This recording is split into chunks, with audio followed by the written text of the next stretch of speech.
কৃষ্ণকালী মা, তিনি আমাদের শক্তির মা। ভয়, অন্ধকার, দুঃখ সব কিছু কাটিয়ে আমাদের রক্ষা করেন মা কৃষ্ণকালী। তার গায়ের রং কালো, কারণ আমাদের সব দুঃখ তিনি নিজের মধ্যে টেনে নেন। মা কখনো আমাদের ভয় দেখাতে আসেন না, তিনি আমাদের সাহস দেন, শক্তি দেন।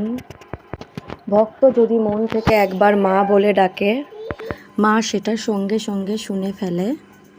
মায়ের পায়ের নিচে যে শিব, এটা আমাদের মনে করিয়ে দেয় শক্তি ছাড়া কিছুই চলে না, মা সেই শক্তি। তোমার যদি কষ্ট হয় আর যদি ভয় পাও, তাহলে একবার কৃষ্ণকালী মাকে ডাকো, সব দুঃখ তোমার দূর হবে।